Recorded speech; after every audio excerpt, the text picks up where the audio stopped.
Hello friends, कैसे हैं आप सब। मैं विपिन सिंह आज फिर एक नया टॉपिक लेकर आया हूँ जिसका नाम है formation of insulin by the process of recombinant DNA. Recombinant DNA के द्वारा हम लोग इंसुलिन का निर्माण किस तरह से करते हैं, आज इसके सारे प्रोसेस को जानते हैं। इसके पहले हम लोग जान लें कि इंसुलिन है क्या। इंसुलिन एक प्रकार का हार्मोन होता है जो कि हमारे बॉडी के लैंगरहैंस की दीपिका से के बीटा सेल्स से इसका सिक्रेशन होता है, जो हमारे जिसकी कमी से डायबिटीज रोग होता है, जिसको हम मधुमेह रोग बोलते हैं। तो आइए जान लेते हैं कि इंसुलिन की खोज किसने की। इंसुलिन की खोज बेंटिंग बेस्ट एंड मैक्लियाड नामक साइंटिस्ट थे, जिन्होंने इसकी खोज 1924 में किया था। बेंटिंग बेस्ट एंड मैक्लियाड ने 1924 में इसकी खोज किया था और इन्होंने जिस इंसुलिन को खोजा उसका नाम प्रो इंसुलिन दिया गया। और सबसे पहले इंसुलिन कुत्तों में खोजा गया था, अर्थात डॉग में इंसुलिन की खोज सबसे पहले की गई थी। इन्हीं दोनों वैज्ञानिक ने मिलकर किया था। और जो प्रो इंसुलिन होता है, इन्होंने जिस इंसुलिन को खोजा उसको प्रो इंसुलिन नाम दिया। जो प्रो इंसुलिन होता है वो 51 इम्यूनो एसिड के बने होते हैं। और जो प्रो इंसुलिन में 2 टाइप के चैन होते हैं, चैन ए और चैन बी। चैन ए जो होते हैं वो 21 इम्यूनो एसिड के होते हैं और चैन बी जो होते हैं वो 30 इम्यूनो एसिड के होते हैं। यहाँ पर आप देख सकते हैं कि pro insulin made by 51 immuno acid and it's have 2 types चैन।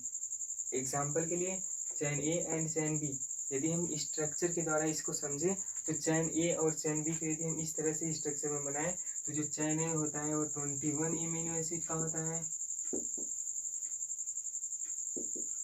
और जो चैन बी होता है वो 30 इम्यूनो एसिड का होता है।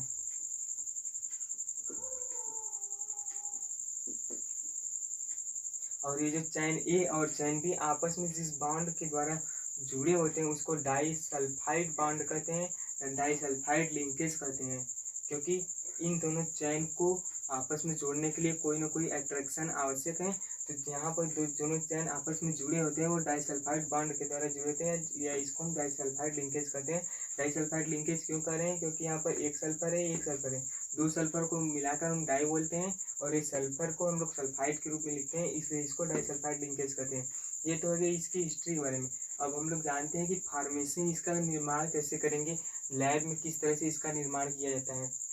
तो इसके पहले फर्स्ट वाले वीडियो में हम लोग ने पढ़ा है कि फॉर्मेशन ऑफ रिकॉम्बिनेंट डीएनए, सारे प्रोसेस वही है कि रिकॉम्बिनेंट डीएनए के प्रोसेस के द्वारा हम लोग इंसुलिन का निर्माण कर लेते हैं।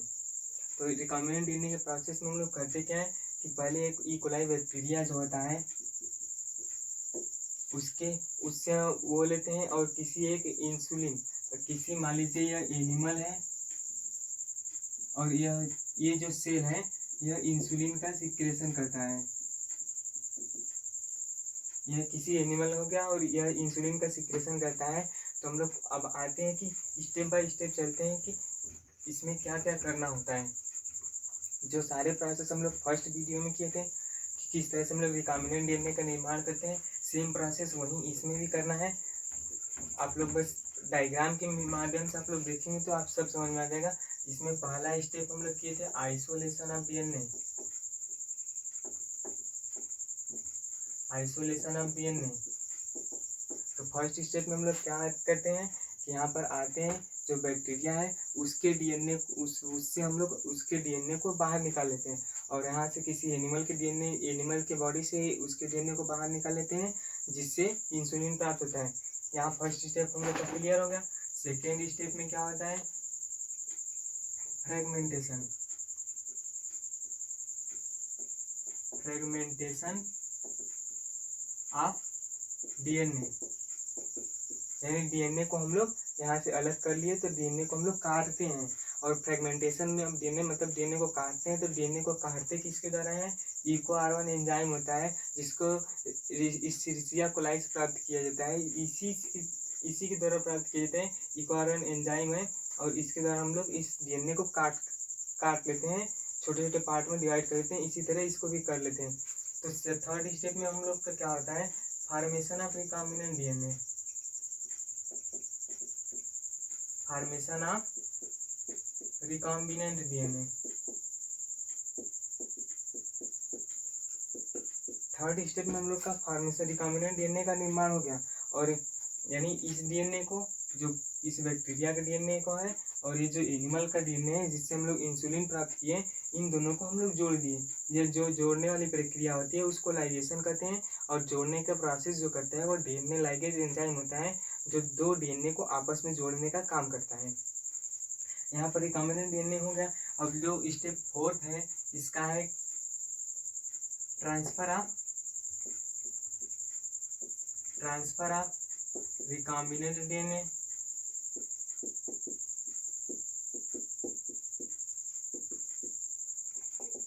Into host cell. Transfer of recombinant DNA into host cell. यहाँ पर स्टेप 4 हमने दिखाया है कि जो रिकॉम्बिनेंट डीएनए है उसको होस्ट सेल में हम लोग ट्रांसफर कर दिए, जिससे कि वहाँ वह अपनी अधिक मात्रा बना सकें। लेकिन एक बात याद रखना है कि जब हम होस्ट सेल में इसको ट्रांसफ़र करेंगे तो होस्ट सेल इसी की ई कोलाई बैक्टीरिया में ट्रांसफ़र करते हैं, लेकिन वह विदाउट प्लाज्मिड होते हैं। विदाउट प्लाज्मिड क्यों करते हैं? क्योंकि यदि उसमें प्लाज्मिड रहेगा तो ये प्लाज्मिड भी अपना कॉपी करेगा और ये भी अपना कॉपी करेगा, तो जो हमारा प्रोडक्ट होगा वो प्योर प्रोडक्ट ना होकर मिक्सचर मिल जाएगा, जिससे हमारा कोई फ़ायदा नहीं होगा। इसलिए हम लोग इसको विदाउट प्लाज्मिड लेते हैं। तो जब इसमें हम लोग इसको ट्रांसफ़र करते हैं तो ट्रांसफ़र करने से पहले हमको इसके जो बाहरी वाली लेयर होता है यहाँ पर डाइवेलेंट केटायन का प्रयोग करना होता है। इस एस्चेरिचिया कोलाई के बाहरी वाले लेयर पर डाइवेलेंट केटायन का प्रयोग कर देते हैं, तब इस रिकॉम्बिनेंट डीएनए को हम लोग इसके बॉडी में आराम से ट्रांसफ़र कर देते हैं। और डाइवेलेंट केटायन में जैसे Mn++ है और Ca++ है, इस आयन के प्रयोग के द्वारा हम लोग इसको इसमें ट्रांसफ़र कर देते हैं। फोर्थ स्टेप में इतना हम लोग को करना है। जो 5th वाला स्टेप है यहाँ पर क्लोनिंग होता है। Cloning of recombinant DNA.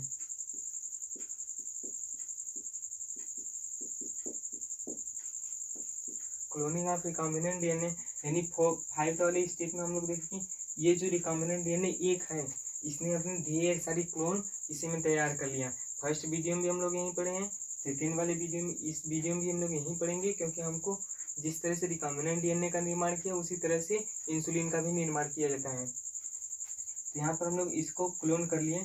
Clone जो होते हैं वो अपने पेरेंट की एकदम हूबहू समान होते हैं, नो डिफरेंस एनीथिंग। जेनेटिकली भी समान होते हैं और फिजिकली भी समान होते हैं। तो यहाँ पर क्लोनिंग कर लिए और इसी प्लाज्मिड को ही क्यों लेते हैं? क्योंकि इसके पास क्लोनिंग साइट बहुत अधिक होती है, रेप्लिकेशन बहुत अधिक करता है, इसलिए हम लोग इसको लेते हैं। जो 6 वाला प्रोसेस है इसमें डाउन सिंड्रोम प्रोसेस है।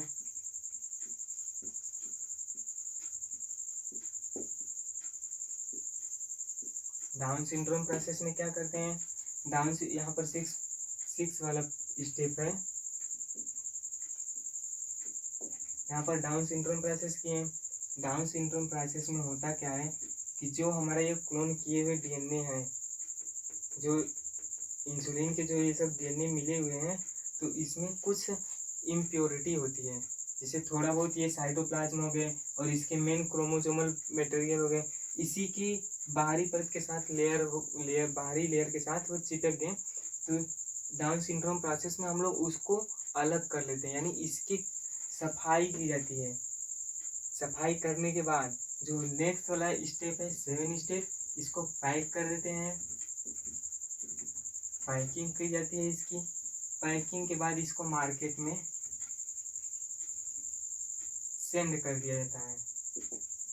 मार्केटिंग हो गया। 8 स्टेप में मार्केटिंग।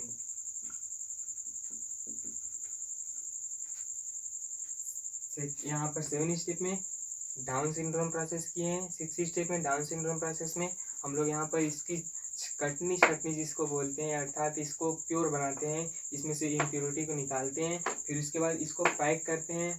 पैक करने के बाद इसको मार्केट में सेंड कर देते हैं, और जहाँ अनअवेलेबल होता है वहाँ पर उसको अवेलेबल करा देते हैं। तो इस तरह से हम लोग इंसुलिन का निर्माण कर लिए।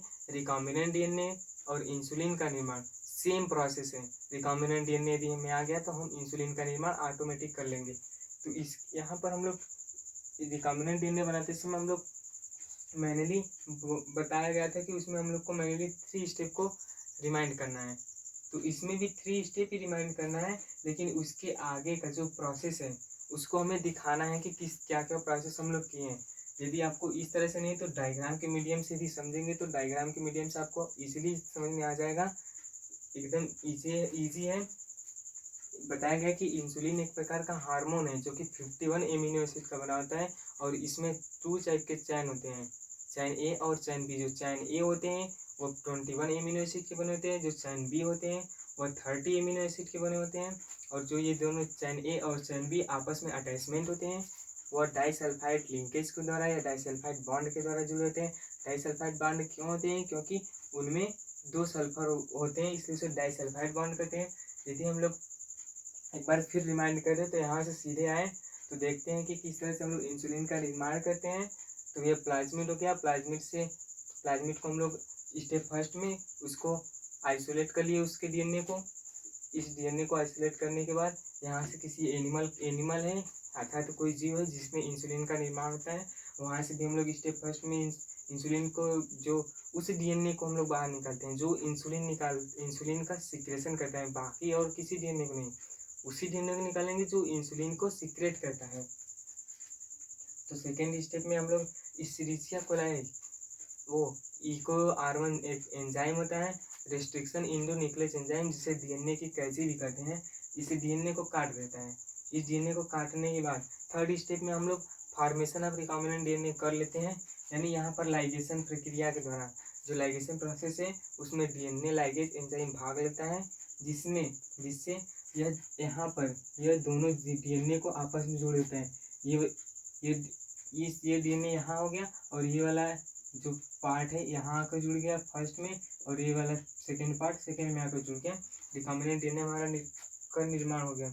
और फिर इसको जो स्टेप फोर्थ है उसमें जो रिकॉम्बिनेंट डीएनए है उसको होस्ट सेल में ट्रांसफर करते हैं। ट्रांसफर करने के लिए हमें क्या चाहिए होता है कि होस्ट सेल में ट्रांसफर करने से पहले हमें डाइवेलेंट केटायन का प्रयोग करना होता है।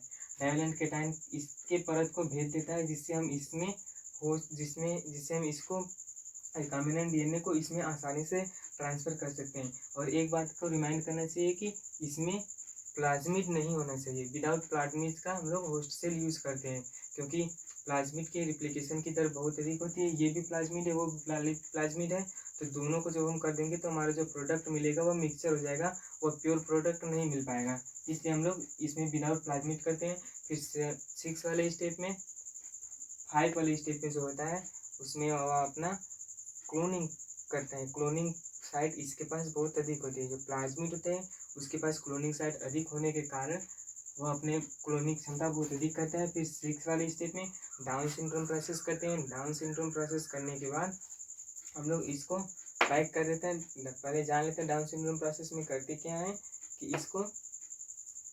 इसकी सफाई की जाती है। सफाई करने के बाद इसको पैक कर दिया जाता है। पैक करने के बाद मार्केट में दे दिया जाता है और जहाँ पर अवेलेबल नहीं होता है वहाँ पर इसको अवेलेबल करके लोगों में प्रोवाइड कर दिया जाता है। इस तरह से हम लोग इंसुलिन का निर्माण पढ़ लिए।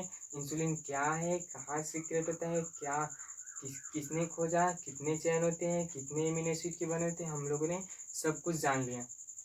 आई होप आप लोग को समझ में आया होगा। यदि समझ में आया है तो कमेंट में ज़रूर करिएगा, कमेंट बॉक्स में कमेंट ज़रूर करिएगा। आप लोग अच्छे से पढ़िए, आगे बढ़िए, यही हमारी शुभकामना आप लोग के साथ में है।